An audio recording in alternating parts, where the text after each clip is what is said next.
मोदी के चैलेंज पर सावरकर और बाल ठाकरे की जय, बोलेंगे राहुल गांधी। उद्धव ठाकरे ने महाराष्ट्र में चुनाव कैंपेन के दौरान राहुल गांधी के नाम पर प्रधानमंत्री नरेंद्र मोदी के चैलेंज का जवाब दे दिया है। उद्धव ठाकरे का कहना है, राहुल गांधी ने तो बाल ठाकरे को इज्जत बख्शी है, जबकि मोदी ने तो बेइज्जती की है। लेकिन उद्धव अपने बयान में मोदी के चैलेंज के सावरकर वाले हिस्से पर चुप्पी साध जाते हैं, क्योंकि उसी में तो असली पेच है। प्रधानमंत्री नरेंद्र मोदी ने महाराष्ट्र विधानसभा में एक चैलेंज दिया था। ये चैलेंज लोकसभा में नेता प्रतिपक्ष राहुल गांधी से जुड़ा है, लेकिन ये चुनौती सीधे सीधे राहुल गांधी को नहीं मिली है, बल्कि राहुल गांधी का नाम लेकर ये चुनौती विपक्षी गठबंधन महाविकास अघाड़ी के नेताओं को दी गई है, जिसमें निशाने पर विशेष रूप से पूर्व मुख्यमंत्री उद्धव ठाकरे हैं। मुद्दा भी ऐसा है जिस पर राहुल गांधी स्वाभाविक तौर पर भड़क सकते थे, लेकिन उनकी तरफ से कोई प्रतिक्रिया नहीं आई, वरना राहुल गांधी ऐसा कोई मुद्दा नहीं छोड़ते जिससे संघ के विचारक रहे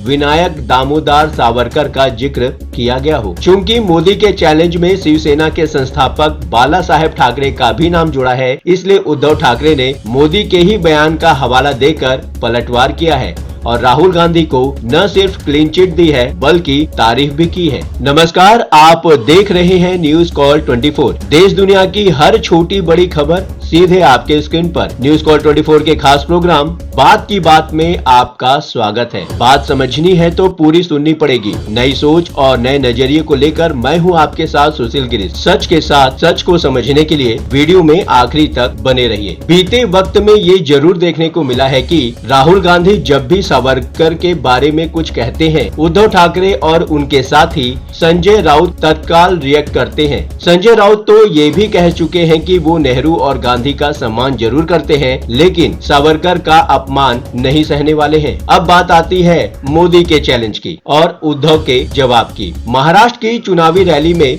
प्रधानमंत्री नरेंद्र मोदी ने उद्धव ठाकरे का नाम लिए बगैर चैलेंज किया था, और ये चैलेंज भी ऐसा था कि उद्धव ठाकरे के लिए जवाब देना काफी मुश्किल हो सकता था। लेकिन मोदी का ही एक पुराना बयान शिवसेना यूबीटी नेता के लिए वरदान बन गया है। राहुल गांधी के लिए युवराज शब्द का इस्तेमाल करते हुए प्रधानमंत्री मोदी ने कहा था, मैंने इनको चुनौती दी है, अघाड़ी वाले जरा मेरी चुनौती को स्वीकार करें। उनके युवराज के मुंह से वीर सावरकर की तारीफ में एक भाषण करवा दें जरा। मैं अघाड़ी के साथियों को कहता हूँ, अगर उनमें दम हो तो उनके युवराज के मुंह से बाला साहेब ठाकरे की जरा तारीफ करवा के सुनवाएं महाराष्ट्र को। साथियों, कांग्रेस एक ऐसी पार्टी है जिसके पास न तो नीति है, न ही नियत, और नैतिकता का नामो निशान नहीं है। मोदी के चैलेंज का जिक्र करते हुए उद्धव ठाकरे कहते हैं, प्रधानमंत्री मोदी नांदेड़ में थे, मैं भी वहीं से आ रहा हूँ। सौभाग्य से मुझे उनके दर्शन नहीं हुए, ये मेरा नसीब। उन्होंने मुझे चुनौती दी है, चुनौती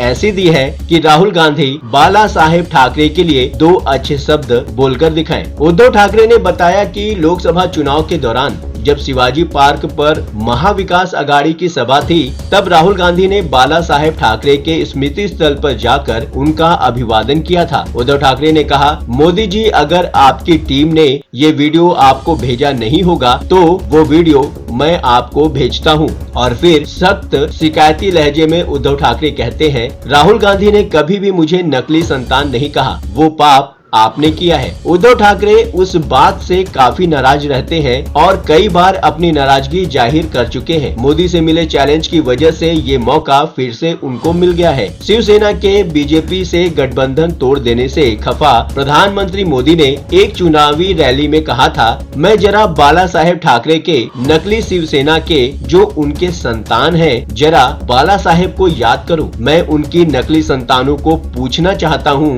मैं उनके बुजुर्ग नेता से भी पूछना चाहता हूं। असल में ये बातें भी मोदी ने कांग्रेस को टारगेट करते हुए ही कही थी। सावरकर के मुद्दे पर राहुल गांधी का बचाव नहीं कर पाते हैं उद्धव। मोदी के चैलेंज के आधे हिस्से बाल ठाकरे वाले का तो उद्धव ठाकरे ने अपने बयान से बखूबी जवाब दे दिया है, लेकिन सावरकर के मामले में वो चुप हैं। राहुल गांधी खुलेआम सावरकर की बेइज्जती करते रहे हैं उद्धव ठाकरे और शरद पवार के ऐतराजों के बावजूद। इसलिए उद्धव ठाकरे जब मोदी के चैलेंज का जवाब देते हैं तो सावरकर का जिक्र वे भी नहीं करते। यानी मोदी के चैलेंज का आधा हिस्सा हिंसा अब भी बरकरार है। सावरकर का नाम महाराष्ट्र में काफी संवेदनशील है। राहुल और उद्धव दोनों इस बात को समझते हैं, इसलिए वे मोदी की फेंकी गई गुगली को खेलने से बच रहे हैं। लेकिन देखने वाली बात है कि ऐसा कब तक होगा। सावरकर के मुद्दे पर राहुल गांधी को कटघरे में लाने का महाराष्ट्र चुनाव से बेहतर मौका और कब होगा। वीडियो में आगे बढ़ने से पहले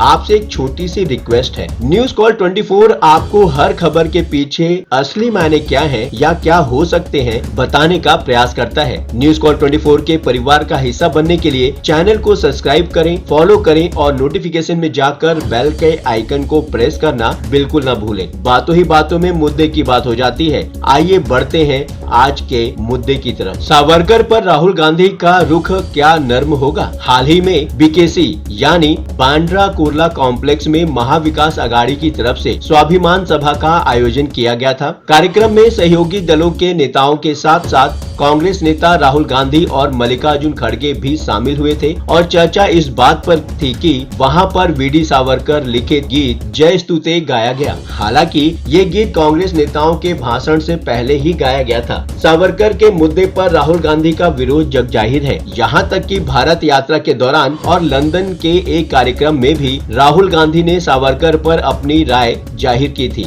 सावरकर पर राहुल गांधी का पहला चर्चित बयान दिल्ली के रामलीला मैदान की रैली में सुनने को मिला था। रैली से ठीक पहले राहुल गांधी के झारखंड विधानसभा चुनाव के दौरान रेप इन इंडिया कहने पर संसद में माफी मंगवाने को लेकर बीजेपी नेताओं ने काफी हंगामा किया था। हंगामे के अगले ही दिन कांग्रेस की भारत बचाओ रैली में कांग्रेस नेता राहुल गांधी ने पार्टी कार्यकर्ताओं को बब्बर शेर और शेरनिया बताते हुए कहा था कि कांग्रेस कार्यकर्ता किसी से नहीं डरता। ये बात भी राहुल गांधी ने बीजेपी नेताओं को लेकर ही कही थी और फिर बोले, मेरा नाम राहुल सावरकर नहीं राहुल गांधी है। सच्चाई के लिए कभी माफी नहीं मांगूंगा। मैं मर जाऊंगा लेकिन माफी नहीं मांगूंगा। राहुल गांधी के बयान पर तब भी काफी बवाल मचा था। बीजेपी की कौन कहे, शरद पवार से लेकर उद्धव ठाकरे और संजय राउत तक को बयान देने पड़े थे क्योंकि महाविकास आघाड़ी में सब साथी बन चुके थे। संजय राउत का कहना था, वीर सावरकर को लेकर राहुल गांधी ने जो कुछ भी कहा वो बेहद दुर्भाग्यपूर्ण है। संजय राउत ने सलाह दी थी कि महाराष्ट्र कांग्रेस के नेताओं को दिल्ली जाकर राहुल गांधी को सावरकर की किताबें गिफ्ट करनी चाहिए ताकि वो सावरकर को समझ सके और उनकी गलतफहमी को वो